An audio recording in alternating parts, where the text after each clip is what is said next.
I don't think a day passes when I really don't thank Jock Semple for attacking me in the race. Welcome to Watch Mojo, and today we're counting down our picks for the most infamous Karens, the rudest and most entitled folk who demonstrated their terrible behavior while watching professional sporting events and received deserved consequences. The Eagles fan has been banned from the link, and his former employer, a New Jersey consulting firm, tells us they fired him.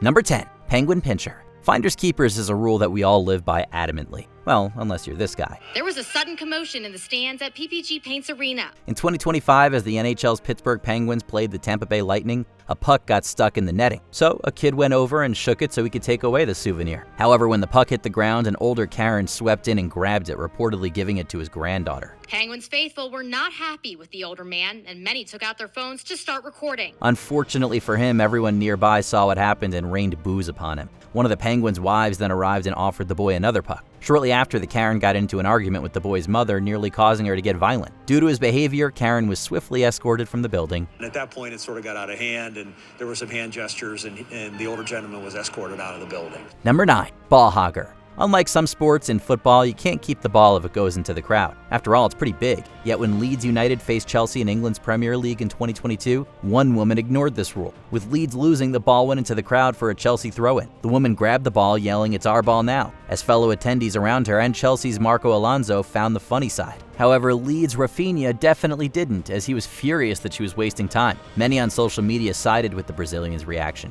finding it bizarre she was doing this, especially when Leeds were behind and went on to lose 3-0. Number 8. Nasty to Nadal. It's a well-known rule that attendees at tennis matches have to be quiet, especially during a serve. Thanks, madam. You're delaying everything. However, one woman at the 2021 Australian Open decided to do the opposite. With Rafael Nadal taking on Michael Mmoh in the second round, Karen yelled abuse at the Spaniard as he went to serve. She screamed obscenities and mocked his on-court rituals as OCD. Amazingly, Nadal found the situation amusing. Here comes security, finally. When the umpire called her out, she responded by flipping the bird, bringing wide-eyed reactions from those unlucky enough to be around her. As a result of refusing to be respectful, Karen was kicked out of the venue. Nadal joked afterwards that she may have had one too many drinks. Maybe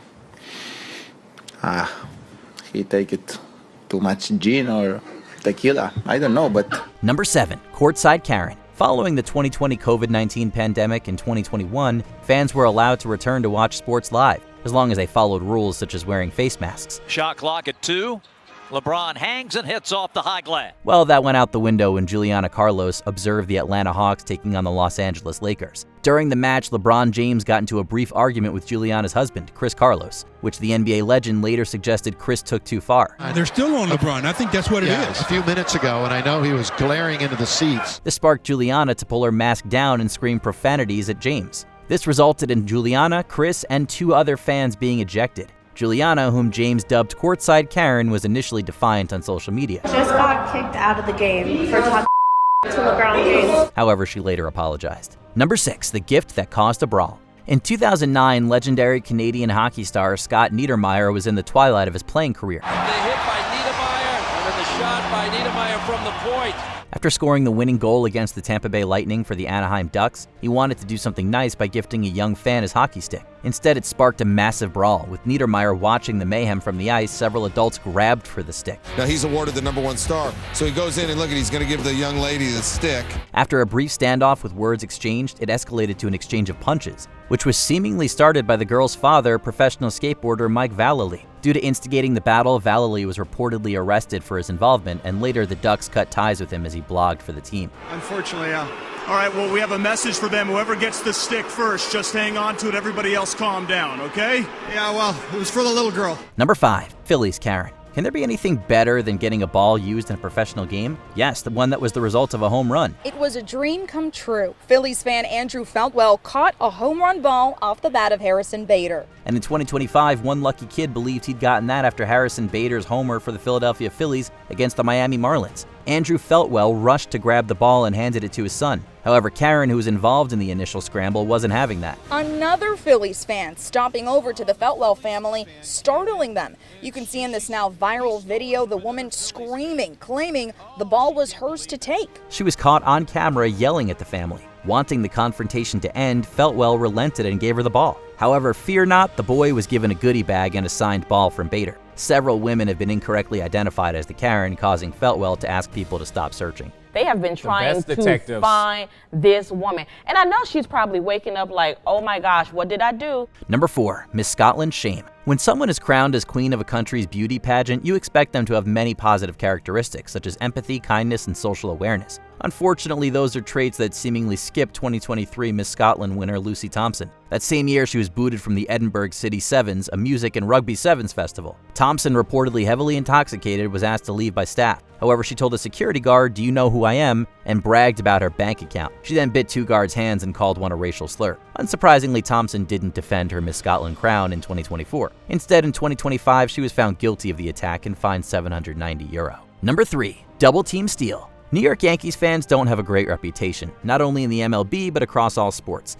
And in 2024, Austin Capobianco and John Hansen didn't help change that. Yankees fans we spoke with today seemed to support an effort that was, at the very least, impolite, at the most, reckless. During the World Series, the duo was watching their team battle the Los Angeles Dodgers. In Game 4, the Dodgers' Mookie Betts caught Gleyber Torres' pop fly near the retaining wall. Betts has that ball in his glove, and this fan literally tries to take his glove off. Instead of getting on with the game, one of the souvenir-greedy fans grabbed the ball from Betts' glove as the other restrained his free hand before they both dropped the ball. This shocking interference not only got Capobianco and Hansen ejected and barred from Game 5, but they were also banned from all MLB games. There has to be a boundary between the field and the fans, and the fans have to stay on their side. Number 2, egregious eagle. According to Ryan Caldwell, who reportedly uses they-them pronouns, if banter gets out of hand and becomes more provocative, it's excusable to go on a misogynistic tirade. This viral video from Philadelphia's Lincoln Financial Field Sunday captures the moment trash talk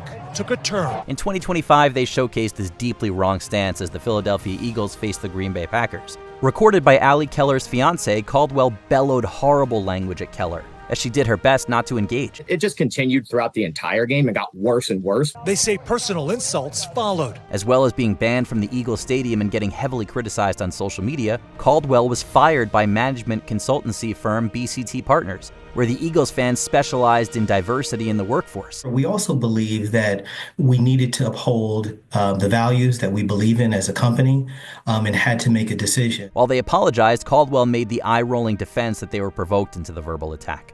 Before we continue, be sure to subscribe to our channel and ring the bell to get notified about our latest videos. You have the option to be notified for occasional videos or all of them. If you're on your phone, make sure you go into your settings and switch on notifications. Number 1, organizers' outrage. In 1967, Katherine Switzer wanted to run the Boston Marathon. I said, I'd like to run the Boston Marathon too. And without missing a beat, my beloved Arnie Briggs said, a woman can't run the Boston Marathon. And I said, what do you mean a woman can't run the Boston Marathon? He said, women are too weak and too fragile for 26.2 miles. However, while the rules didn't refer to gender, the Amateur Athletic Union, which governed the event, declared women couldn't be involved. However, with some clever tactics, Switzer was technically registered and she competed. Yet during the event, the marathon's co-director Jock Semple was livid. With a history of charging at runners and being a stickler for the rules, he ran onto the course and went for Switzer to grab her race number. And I turned and he grabbed me. He screamed at me, get the hell out of my race and give me those numbers. Semple managed to knock over her coach, Arnie Briggs, before Switzer's boyfriend, Tom Miller, pushed the angry organizer away. Despite the publicity, it took until 1972 for the Boston Marathon to officially allow women. Strangely, Semple and Switzer later became friends. I don't think a day passes when I really don't thank Jock Semple for attacking me in the race. He not only angered me and frightened me, but he inspired me. What's the most Karen-y behavior you've seen at a sporting event? Let us know in the comments.